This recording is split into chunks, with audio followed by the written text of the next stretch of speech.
आशीष कुमार जी का एक कमेंट आया था video topic how to select stock, आप कैसे करते हो। और सोनू शर्मा का भी एक कमेंट था यहाँ पे, stock selection your video analysing method please separate video for this weekend. तो ये कमेंट है कि स्टॉक सिलेक्ट कैसे करते हैं नेक्स्ट डे के लिए, मतलब कि how to select stock for next day. तो इस टॉपिक पर हम लोग वीडियो बनाएंगे आज कि आज जैसे संडे है और कल मंडे, तो कल हम लोग कैसे ट्रेड लेंगे, कहाँ पे एंट्री लेंगे, कौन कौन सा स्टॉक हम लोग को सिलेक्ट करना है, तो वो हम लोग फाइंड कैसे करेंगे कि हाँ मेरे को कल ये स्टॉक में ट्रेड लेना है। तो वीडियो को कंप्लीट करते हैं। एंड ये वीडियो थोड़ा बड़ा बनने वाला है क्योंकि इसमें काफ़ी टाइम लगेगा, क्योंकि हम जिस प्रोसेस से हम कैसे स्टॉक को सिलेक्ट करते हैं, मेरा यहाँ पे वॉच लिस्ट है, ये सबको हम ना पहले हटा देते हैं, सब इरेज करते हैं। एंड यहाँ पे अगर देखेंगे तो बहुत सारे स्टॉक्स है, ऑल टाइम हाई पे 104 स्टॉक्स है, फिर HDFC में 83, हम नाम दिए हैं सिर्फ ऐसे, माई ट्रेडिंग में 31, फिर उसके बाद वॉच लिस्ट में 139। ये टोटल स्टॉक हम डेली रिसर्च करते हैं, 1 बाई 1 सबको हम देखते हैं। तो हम टाइम फ्रेम यूज़ करेंगे 15 मिनट का, और 15 मिनट का टाइम फ्रेम यूज़ करते हैं तो यानी कि मेरा टारगेट अचीव होने में कम से कम 3 दिन 4 दिन 1 सप्ताह भी लग सकते हैं, यानी कि टाइम फ्रेम हम बड़ा यूज़ कर रहे हैं तो मेरा टारगेट अचीव होने में टाइम भी ज़्यादा लगेगा। तो हम लोग पहले ऑल टाइम हाई से स्टार्ट करते हैं एंड 1 बाई 1 इसको हम लोग सर्च करेंगे। जैसे SRF को देख लेते हैं, एंड SRF में कुछ ऐसा देखने को मिले, एक ट्रेड लाइन है जिस ट्रेड लाइन का SRF में ब्रेकडाउन आया हुआ है, ठीक है। एक यहाँ पे हम लोग को हिंट मिलेगा कि हाँ यहाँ पे ट्रेड लाइन आ गया है, ट्रेड लाइन का ब्रेकडाउन आ गया है, लेकिन यहाँ पे एक सपोर्ट है, तो SRF ये सपोर्ट से फिर वापस क्या हो जाएगा, रिवर्स हो जाएगा। तो ओवरऑल ये पहले ही नीचे गिर चुका है तो हम लोग इस पर भी ध्यान नहीं दे सकते हैं, फिर भी इसको वॉच लिस्ट में ऐड कर लेते हैं, अभी कुछ करना नहीं है उसमें। फिर परसिस्टेंस में भी वैसा कुछ देखने को नहीं मिल रहा है। एशियन पेंट्स में यहाँ भी ब्रेकडाउन आ रहा है। हम लोग को हाई प्रोबेबिलिटी ट्रेड फाइंड करना है, इसको भी ऐड कर लेते हैं, बाकी इसमें भी हम लोग को ट्रेड नहीं लगाना। जब तक कोई हाई प्रोबेबिलिटी ट्रेड नहीं मिलता तब तक हम लोग ट्रेड नहीं लेंगे। पिरामल इंटरप्राइज में इसमें भी फ़िलहाल अभी कुछ वैसा नहीं बनता हुआ नज़र आ रहा है, नहीं यहाँ भी नहीं है। और विंडो फार्मा में भी ऐसा कुछ नहीं है। इन्फोसिस में भी ट्रेड लाइन यहाँ से ड्रॉ कर सकते हैं, लेकिन फ़िलहाल अभी कुछ ऐसा है नहीं यहाँ पे। हाँ, इन्फोसिस में एक डाउन साइड का ट्रेड हम लोग को मिल सकता है। अब यहाँ पे हम लोग क्या देख रहे हैं कि अभी रिसेंट में ये इन्फोसिस का जो ट्रेड लाइन है, इस ट्रेड लाइन को इन्फोसिस ब्रेक डाउन दे चुका है। एंड ब्रेक डाउन देने के बाद अब यहाँ पे क्या हो रहा है, रेंज क्रिएट कर रहा है। तो ये रेंज क्रिएट कर यानी कि कहीं ना कहीं एक डाउन साइड हम लोग को मूवमेंट मिल सकता है देखने को, तो इसको हम लोग वॉच लिस्ट में ऐड करेंगे। यहाँ पे हम लोग ये कंफर्म कर लेते हैं कि अगर इन्फोसिस इस लेवल के नीचे जाता है, 1264 के नीचे जाएगा, तो हम लोग एक डाउन साइड का प्लानिंग करेंगे with small stop loss. Stop loss ये जो रेंज है, रेंज के ऊपर में हम लोग स्टॉप लॉस लेके चलेंगे। अराउंड 1274 का स्टॉप लॉस भी प्लानिंग कर लिए कि इनकेस अगर मार्केट रिवर्स होता है तो छोटा सा लॉस लेके निकल जाएंगे। एंड टारगेट हम लोग ये जो लो है, इस लो तक का टारगेट रख रहे हैं, ज़्यादा बड़ा टारगेट नहीं रख रहे हैं। तो रिस्क रिवॉर्ड यहाँ पे एक अच्छा फिर भी हम लोग को मिल जा रहा है। बीच में हम लोग प्रॉफिट बुकिंग जोन यहाँ पे ये सपोर्ट के पास में रख रहे हैं, जहाँ से मार्केट एक बार सपोर्ट लेके ऊपर गया था। तो ये कंफर्मेशन हम लोग को देखने को क्या मिल रहा है कि मल्टीपल टचेस है यहाँ पे, 1 2 3 4, तो 4 बार मार्केट इस लेवल से ऊपर से नीचे आ रहा है, सपोर्ट का काम कर रहा है, नीचे से ऊपर की तरफ जा रहा है तो रेसिस्टेंस का काम कर रहा है। तो इसको हम लोग इंपॉर्टेंट लेवल रख रहे हैं।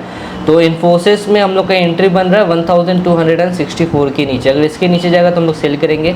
स्टॉप लॉस लगाएंगे 1274 का कल के लिए मंडे। एंड फर्स्ट टारगेट रहेगा 1234 का, एंड सेकेंड टारगेट रहेगा 1204 रुपीज़। तो ये हम लोग का कल का प्लानिंग हो चुका है। इन्फोसिस एक स्टॉक हम लोग को मिल चुका है।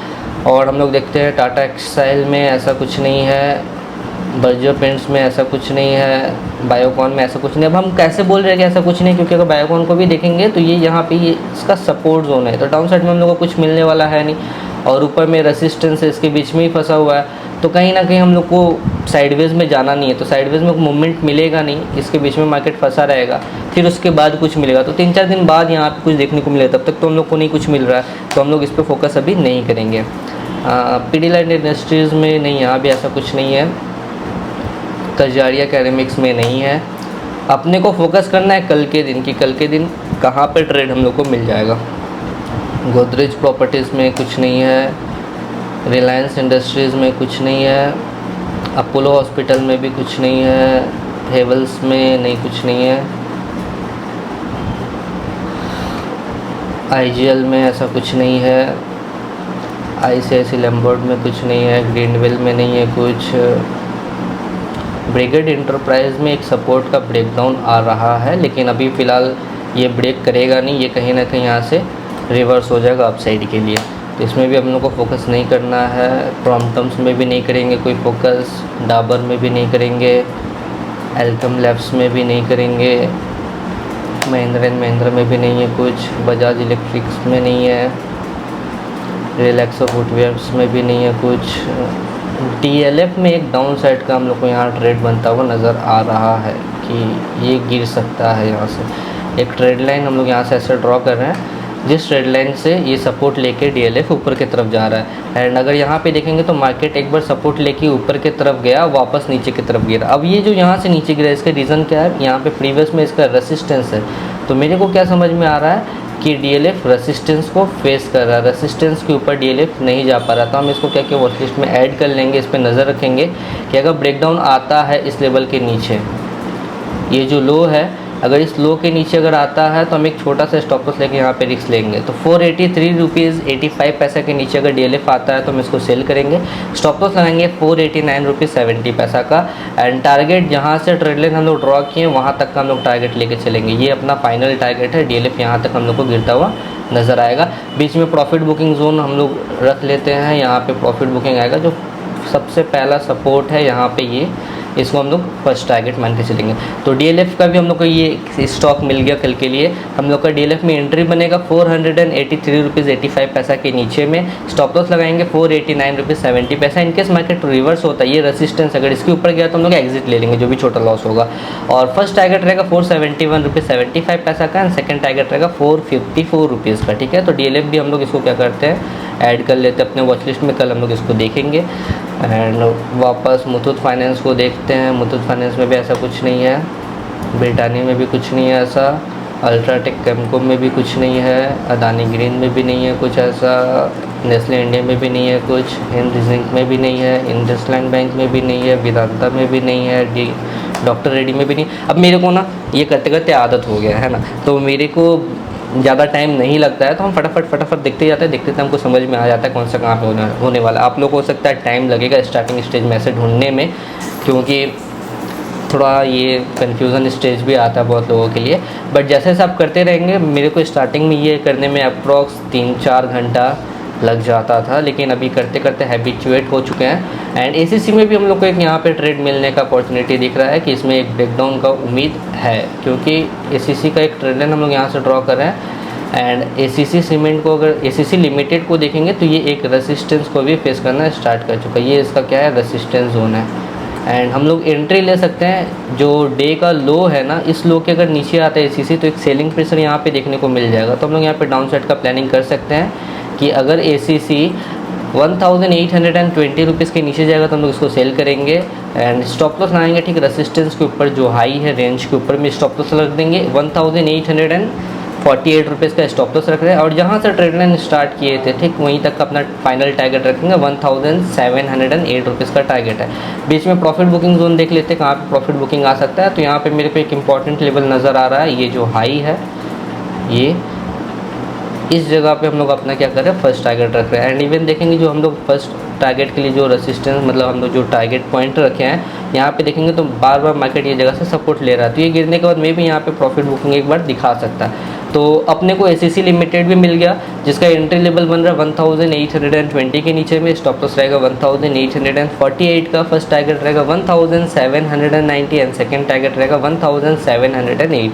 तो एक हम लोग का और ऐड हो गया यहाँ पे।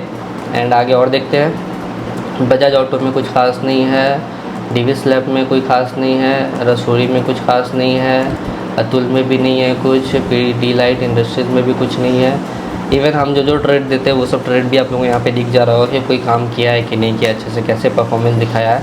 तो इससे क्या होता है, मेरे को और कॉन्फिडेंस आता है कि मेरा ट्रेड सही चल रहा है, जो दिया गया था टारगेट तक जा रहा है, स्टॉप लॉस सेट कर रहा है। ये कहीं ना कहीं बहुत काम में आता है, और आप जब इसी चीज़ को रेगुलर बेसिस पे देखेंगे ना तो बहुत हेल्प मिलने लगेगा। ग्लैंडमार्क फर्मा, यहाँ भी ऐसा कुछ नहीं है, यहाँ भी नहीं है। भारत पेट्रोलियम में भी कुछ नहीं है ऐसा, हनीवेल में भी ऐसा कुछ नहीं है, जनरल इंश्योरेंस में भी नहीं है कुछ ऐसा। अबाउट इंडिया में भी एक ब्रेकआउट देखने को मिल सकता है।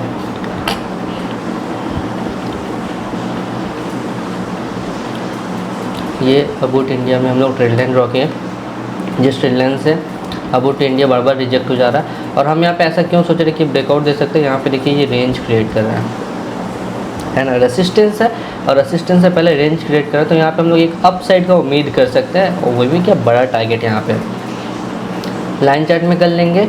एंड जहाँ से रैली स्टार्ट हुआ ना, यहाँ से रैली स्टार्ट हुआ है इसका, ये रैली यहाँ से कुछ इस तरीके से स्टार्ट हुआ है, लेकिन हम लोग वहाँ नहीं जा रहे, यहाँ तक ट्रेड लाइन नहीं लेके जा रहे क्योंकि ये थोड़ा डाउन है। और ये सब चीज़ को लेकर कंफ्यूज नहीं होना, जो सिंपल सा मिल रहा है ना उसी पे हम लोग ज़्यादा फोकस करेंगे। मल्टीपल टचेस अपने लिए ज़्यादा इंपॉर्टेंट है। यहाँ से यहाँ तक का हम लोग एक टारगेट पॉइंट लेके चल रहे हैं, 2054 का टारगेट पॉइंट है। तो जहाँ से ब्रेकआउट आ रहा है उसका लो से 2054 का हम लोग क्या करें, टारगेट मेजरमेंट ले रहे हैं। ये अपना हो गया क्या, first target. And second target के लिए हम लोग क्या कर रहे हैं, ये लो से इस हाई तक का मेजरमेंट ले रहे हैं। 3152 का यहाँ पे हम लोग का सेकंड टारगेट है, 3152 ये अपना क्या हो गया, सेकंड टारगेट हो गया।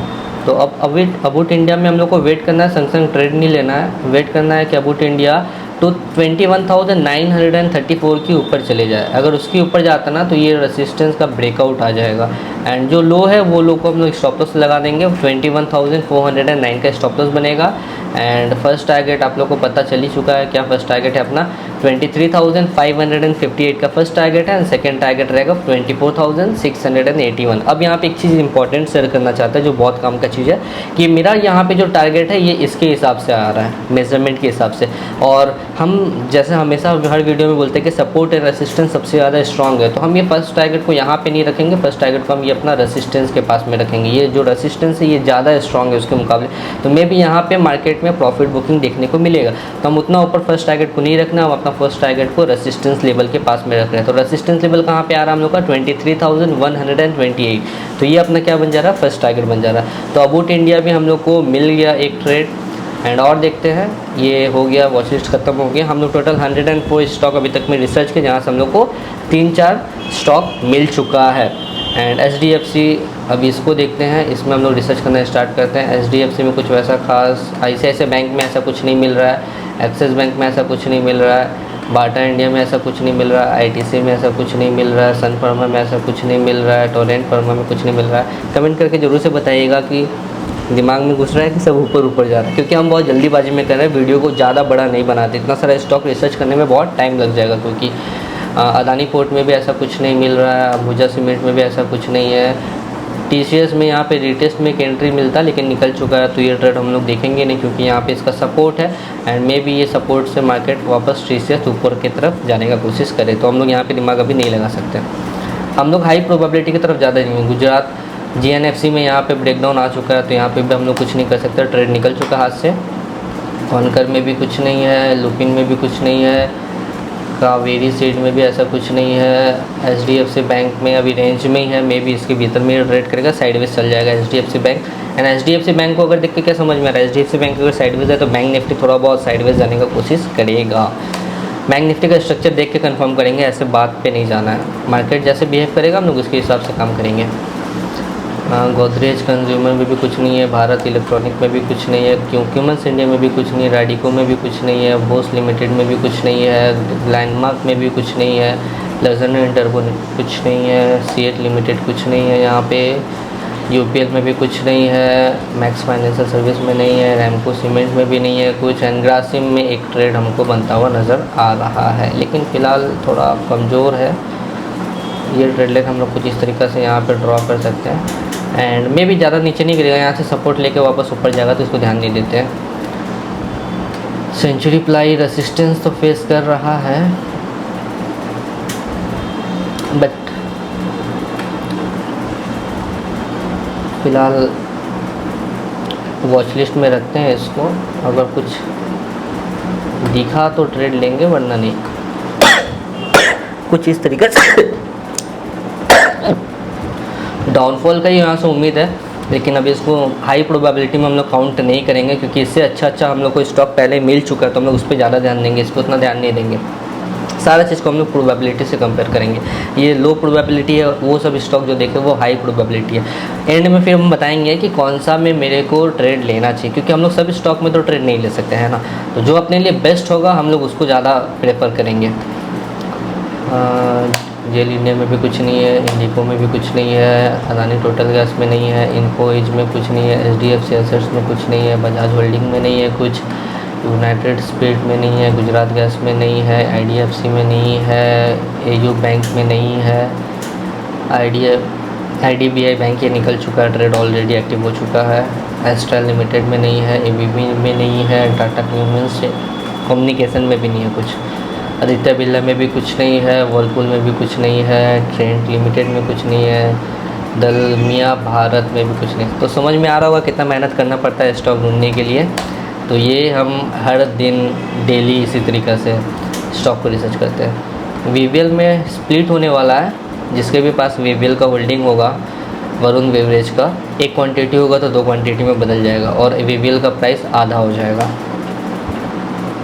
OFSS में भी कुछ नहीं है, LTTSS में भी नहीं है कुछ, सुप्रीम इंडस्ट्रीज़ में भी नहीं है कुछ, इंडिया मार्ट में जब तक इसके नीचे नहीं आता ना तब तक ट्रेड नहीं लेना है। इंडिया मार्ट अगर इसके नीचे आता 5528 के नीचे आता तो ट्रेड ले सकते हैं, क्योंकि इंडिया मार्ट देखिए रीटेस्ट कर चुका है ना, रीटेस्ट करने के बाद नीचे की तरफ गिर रहा है। तो हम जैसे बताए थे, ये वाला ट्रेड आप लोगों के संग शेयर भी किए थे कि रीटेस्ट करने भी जा सकता है और मार्केट टाइम स्पेंड करके नीचे गिरे तो अच्छा बात होगा। एंड होप आप लोग को याद होगा इंडिया मार्ट के बारे में, कुछ दिन पहले ही अपडेट दिया गया था, इसको भी ऐड करके रखते हैं। लेकिन जब तक इसके नीचे नहीं जाता तब तक ट्रेड नहीं लेना, मे भी यहाँ पे और 2-3 दिन ये टाइम स्पेंड करे। तो पेशेंस कितना ज़रूरी है ये तो आप लोग को समझ में आ ही रहा होगा। स्टॉक मार्केट में ट्रेड लेके बैठने से कोई फ़ायदा नहीं, जब तक ट्रेड आपका एक्टिव नहीं होता तब तक मत लीजिए।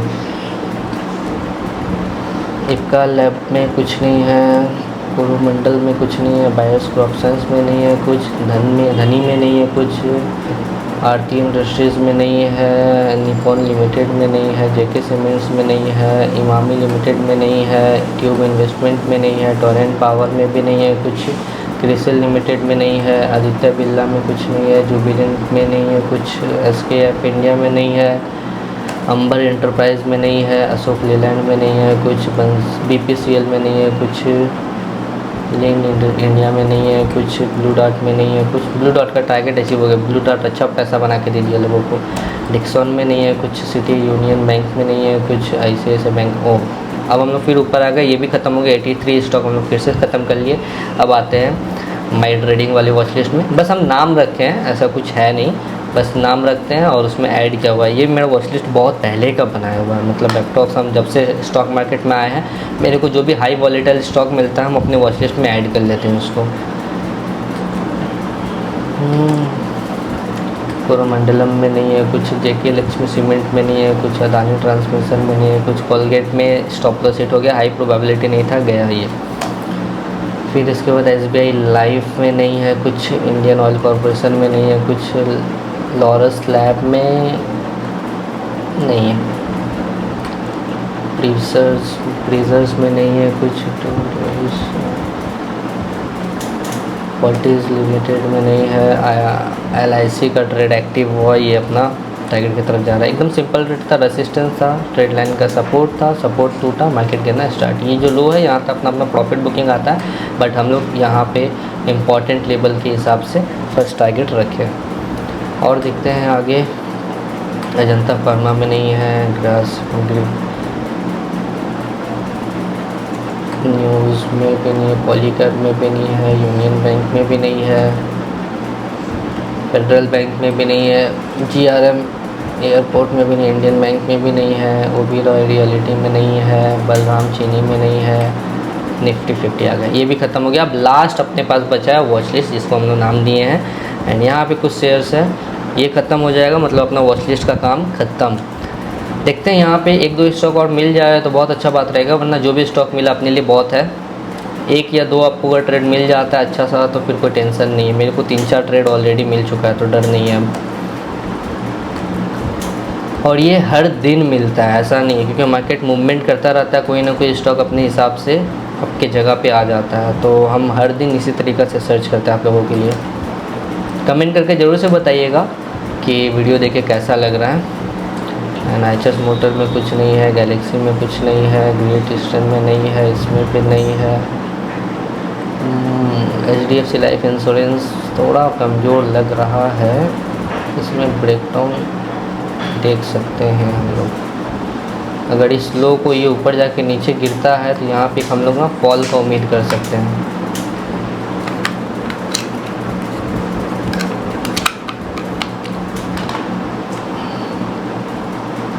इस लो के नीचे अपने एंट्री बनेगा और थोड़ा सा इस हाई पे हम लोग स्टॉप लॉस को रखते हैं और यहाँ पे टारगेट अप्रोक्स में यहाँ तक लेके चलते हैं, इस लेवल तक अराउंड 500 का लेवल तक लेके चलते हैं। 500 से ये राउंड फिगर पे टारगेट। एंड यहाँ पे हम लोग फर्स्ट टारगेट प्रॉफिट बुकिंग यहाँ पे करेंगे इस लेवल के पास में 550 का अपना फर्स्ट टारगेट बनेगा।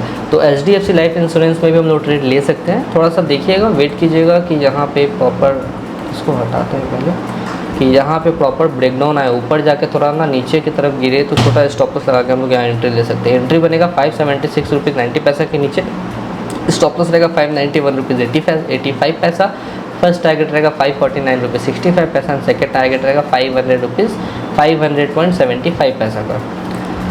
इसको भी हम लोग ऐड कर लिए अपने वॉच लिस्ट में। मंडे को देखना है, अगर ब्रेकडाउन आता है उसके ट्रेड लाइन के नीचे जाता है तो हम लोग वहाँ पे सेल कर सकते हैं।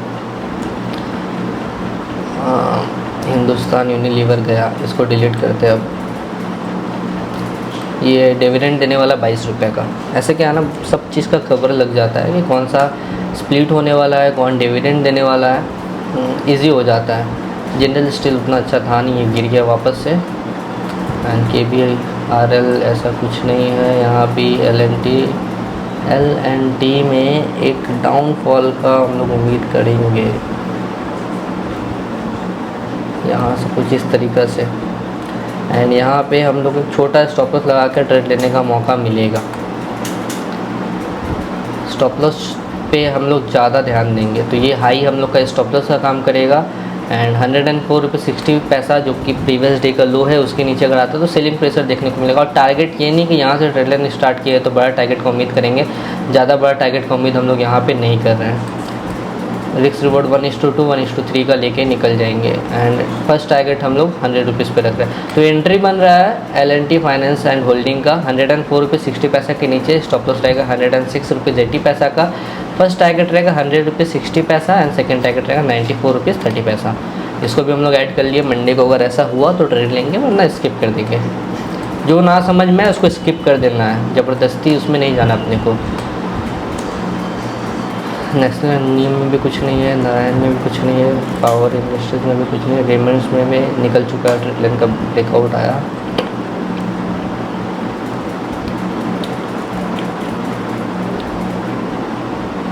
स्टेट बैंक ऑफ इंडिया, ये थोड़ा इंटरेस्टिंग लग रहा है। यहाँ पे हम लोग डाउनफॉल का उम्मीद कर सकते हैं,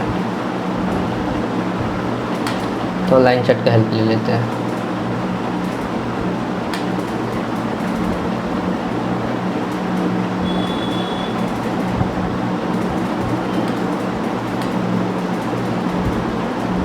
कुछ इस तरीके से मल्टीपल टचेस, हम इस लो को थोड़ा सा ना इग्नोर किए, इसको इग्नोर किए। अब देखिए मेरा यहाँ पे अगर देखेंगे 1 टच 2 3 4 5, तो इसको हम क्या किए, इग्नोर कर दिए। एंड इवन अब जब ये मेरा प्रूव हो गया तब देखेंगे जब ब्रेकडाउन आया तो मेरा जो ट्रेड लाइन है ठीक वो ट्रेड लाइन उसी को रेस्पेक्ट दे रहा है, रेसिस्टेंस का काम कर रहा है। तो मेरा ट्रेड लाइन सही है, मतलब मेरे को इसको इग्नोर करना चाहिए। अब हम इसको लेकर अगर ड्रॉ करेंगे तो गलत हो जाएगा। फिर मल्टीपल टचेस बहुत ज़्यादा ज़रूरी है। एंड SBI यहाँ पे बहुत अच्छा पोजीशन दे सकता है डाउन साइड का, छोटा सा स्टॉप लॉस के संग हम लोग यहाँ पे एंट्री ले सकते हैं SBI में। एंड जहाँ से ट्रेड लाइन स्टार्ट किया वहाँ तक हम लोग एक टारगेट लेके चलेंगे। एंड फर्स्ट टारगेट जो सबसे पहला स्टार्टिंग में क्लोज सपोर्ट है वहाँ पे फर्स्ट टारगेट रखेंगे। तो SBI में अपना एंट्री बन रहा है 576 रुपीज़ 90 पैसा के नीचे में, स्टॉप लॉस रहेगा 583 का, फर्स्ट टारगेट रहेगा 566 रुपीज़ 90 पैसा एंड सेकेंड टारगेट रहेगा 553 रुपीज़ का। इसको भी हम लोग ऐड कर लेते हैं वॉच लिस्ट में। एंड सेल्बी लिमिटेड में भी कुछ नहीं है ऐसा, साउथ इंडियन में भी कुछ नहीं है, सुदर्शन केमिकल में भी कुछ नहीं है, तेजस नेटवर्क में भी कुछ नहीं है, टाइटन कंपनी में नहीं है कुछ, टाटा टेलीकॉम सर्विस में भी नहीं है, TV18 में भी कुछ नहीं है, VRL लॉजिस्टिक्स में भी कुछ नहीं है, वर्धमान टेक्सटाइल में भी कुछ नहीं है, अदानी विलमार में नहीं है कुछ। नायका थोड़ा सा ना स्ट्रांग लग रहा है, लेकिन यहाँ पे हम लोग जा सकते, निकल चुका है एंट्री ऑलरेडी, यहीं पे हम लोग का एंट्री बन चुका था। ये बहुत हाई हो जा रहा है, नहीं जाएंगे यहाँ पे, जो निकल चुका है उसके पीछे नहीं जाना है, याद रहे। जो अपने को मिल रहा है उस पर हम लोग ज़्यादा ध्यान देंगे। डिलीवरी लिमिटेड, NHPC, उसमें भी कुछ नहीं था, ओबेरॉय रियलिटी में कुछ नहीं है, जोडस लाइफसन में कुछ नहीं है, मैक्सेल फाइनेंस में भी कुछ नहीं है, CG पावर में भी कुछ नहीं है, यूनो मिंडा में कुछ नहीं था, पेट्रोनेट में कुछ नहीं है, सोलर इंडस्ट्रीज़ में भी नहीं है कुछ, ये भी उतना खास नहीं है, सोना में भी कुछ नहीं है, लिंडी इंडिया में भी नहीं है कुछ। थर्मैक्स में थोड़ा बहुत अगर ब्रेकडाउन आए ना तो यहाँ पे पॉसिबिलिटीज़ देख सकते हैं, क्योंकि थर्मैक्स ज़्यादा ऊपर जाने वाला है नहीं, ये इसका रेसिस्टेंस लेवल है, एंड इस ट्रेड लाइन से ये अगर रिजेक्ट होता है ना, मे भी मार्केट थर्मैक्स जो है रेसिस्टेंस टच करने के बाद ब्रेकडाउन दे, तो फिर हम लोग ध्यान देंगे। मतलब ये टाइम स्पेंड करने वाला, मंडे को ये ट्रेड एक्टिव होने वाला है नहीं। APL अपोलो ट्यूब्स निकल चुका है, ब्रेकआउट आया, रिटेस्ट किया मार्केट ऊपर। मदरसन सुमी में निकल चुका है, सुप्रीम इंडस्ट्रीज़ में नहीं है कुछ, फ्योनिक्स मिक्स नहीं, क्या नाम था, फ्योनिक्स मिल्स नहीं है, उसमें भी कुछ, गैलेक्सो में भी नहीं है कुछ, AIA में भी नहीं है कुछ, SKF इंडिया में भी नहीं है, इसमें भी नहीं है, पूनावाला में भी नहीं है कुछ, मेट्रो में भी नहीं है, हटसन में भी कुछ नहीं है, कोफॉर्ग में भी कुछ नहीं है, KPR मिल में भी कुछ नहीं है, सन टीवी ब्रेकडाउन के पास में।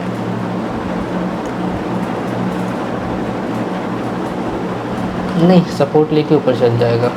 अगर यहाँ पे टाइम स्पेंड करता तो हम लोग कुछ सोचते हैं कि हम ब्रेकडाउन दे सकता है, लेकिन जहाँ तक लग रहा है ये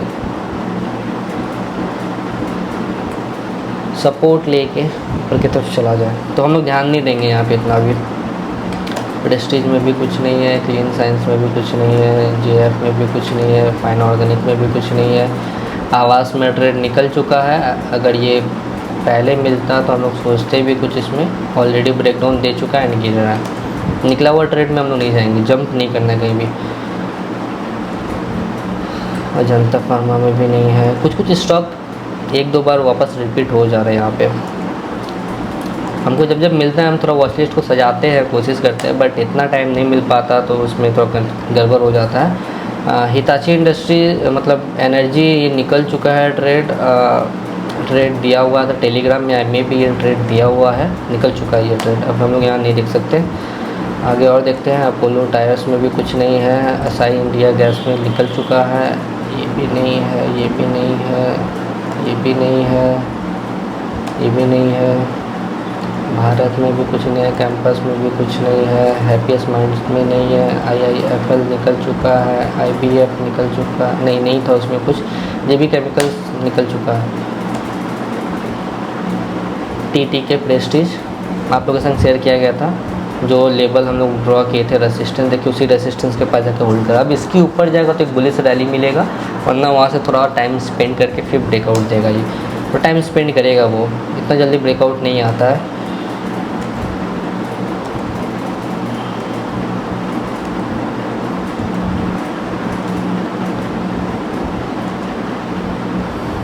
विप्रो वापस से वीक हो रहा है, एंड विप्रो में वापस हम लोग एक डाउनफॉल का उम्मीद करेंगे।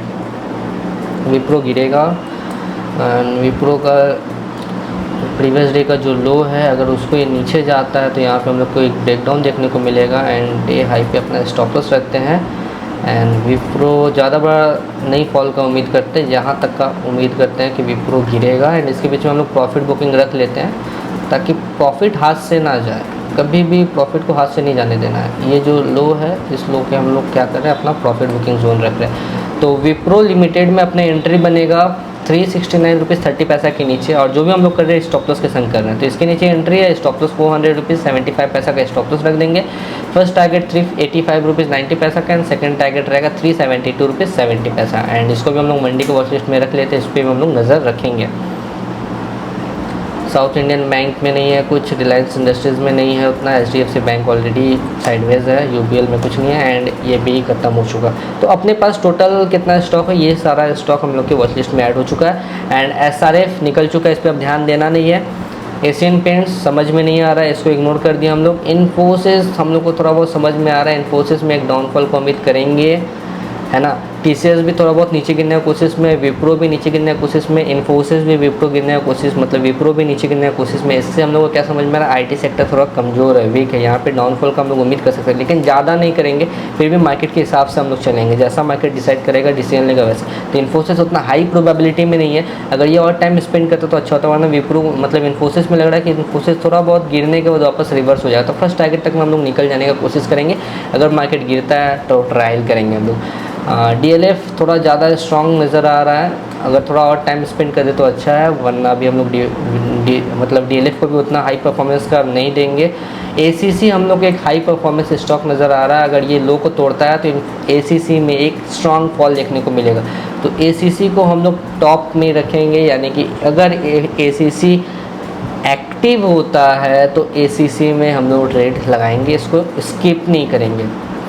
अबूट इंडिया अगर ब्रेकआउट देता है तो यहाँ भी हम लोग ट्रेड ले सकते हैं, अबूट इंडिया को भी हम लोग इग्नोर नहीं करेंगे। DLF इन्फोसिस के मुकाबले अबूट इंडिया ज़्यादा अच्छा है एंड अबूट इंडिया से भी ज़्यादा अच्छा ACC है। सारा चीज़ को प्रोबेबिलिटी से कंपेयर कर रहे हैं, अपने पास ऑप्शंस बहुत है ना, तो हम लोग क्या करें, उसको प्रोबेबिलिटी में अब रख दिए। सेंचुरी प्लाई बोले थे उतना अच्छा नहीं है, इसको हम लोग उतना ध्यान नहीं देंगे। एंड इंडिया मार्ट कल एक्टिव होने वाला है नहीं, 1-2 दिन इसमें टाइम जाएगा, क्योंकि ये इतना जल्दी ब्रेकडाउन देगा नहीं, बड़ा टारगेट है तो टाइम स्पेंड करेगा ये। एंड HDFC लाइफ इंश्योरेंस थोड़ा बहुत सही लग रहा है, बट इसको भी हम लोग उतना हाई परफॉर्मेंस नहीं मानेंगे। L&T इसको भी हम नहीं मानेंगे। And state bank of India को हम लोग ले सकते हैं टॉप में, ये परफॉर्मेंस दिखा सकता है अगर ब्रेकडाउन आता है तो। एंड थर्मैक्स को टाइम देते हैं अभी। विप्रो को भी थोड़ा, विप्रो में ब्रेकडाउन आएगा ना तो विप्रो गिरेगा, लेकिन IT सेक्टर में TCS थोड़ा सपोर्ट के पास में है, तो TCS थोड़ा बहुत ऊपर जा सकता है। जब वो अगर ऊपर जाएगा ना तो ये सब भी थोड़ा बहुत गिरने के बाद वापस एक रिवर्सल आ सकता है, थोड़ा रिस्की लग रहा है। तो अपने पास 3 स्टॉक है, एनफ है। SBI हम लोग का पहला नंबर पे हम लोग रख लिए, ACC को हम लोग सेकंड नंबर पे रख लिए, अबूट इंडिया को थर्ड नंबर पर रख लिए। 2 स्टॉक डाउन साइड के लिए, 1 स्टॉक अप साइड के लिए। बाकी ये सब में हम लोग देखेंगे, अगर कुछ अच्छा परफॉर्मेंस मिला तो ले लेंगे, स्कैल्पिंग कर सकते हैं, स्कैल्पिंग का जगह हम लोग को मिल जाएगा। वरना ये जो 3 स्टॉक हम लोग को मिला ये हाई परफॉर्मेंस है, अगर इसमें ब्रेकआउट या ब्रेकडाउन देखने को मिलता है तो एटलीस्ट कम से कम फर्स्ट टारगेट तक ये पहुँचेगा, और इसके बाद तो फिर हम लोग ट्रायल करना जानते हैं, हायर हाई जैसे बनता जाएगा हम लोग उसके हिसाब से अपना ट्रेड को ट्रायल करते रहेंगे। तो होप ये वीडियो देख के आपको पसंद आया होगा एंड थोड़ा आइडिया मिला होगा कि किस तरीके से वॉच लिस्ट रेडी किया जाता है। काफ़ी मेहनत वाला चीज़ है, टाइम लगता है अपना, यहाँ पे 30 मिनट के आसपास में लगा सारा स्टॉक को सर्च करने में, बट आप लोग को हो सकता है थोड़ा टाइम लगे, क्योंकि मेरे को हैबिचुएट हो चुका, हम करीबन 5 साल से एक ही चीज़ करते हुए आ रहे हैं, तो मेरे को आदत सब हो गया और हमको देखते देखते समझ में आया था कि कहाँ पर ट्रेड लाइन का ब्रेकआउट हो सकता है, ब्रेकडाउन आ सकता है, कौन सा हाई है कौन सा लो है। तो आप लोग भी प्रैक्टिस करना मत छोड़िएगा, ये फील्ड ऐसा है जहाँ पर हम लोग गिव अप बहुत जल्दी करते हैं, थोड़ा सा भी कुछ होता है तो बाहर निकल जाते हैं मार्केट से।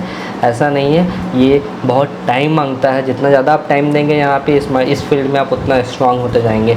तो आपको यहाँ पे गिव अप नहीं करना है, लॉसेस को छोटा रखना है, क्योंकि आपको खुद पता है कि इस मार्केट में लॉस होता है, तो लॉस छोटा हो, क्योंकि अपने को सीखना है।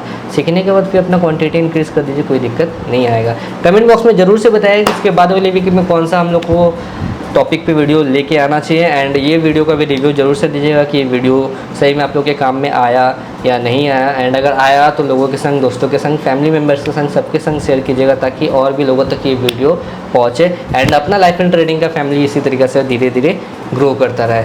ऑल द बेस्ट, अच्छे से ट्रेड लेना है। कल का वॉच लिस्ट अब हम नहीं बना रहे, ये 3 स्टॉक है, आप लोग को ऑलरेडी शेयर किया गया है, तो इससे आप लोग कल का तैयारी कर सकते हैं। बाय।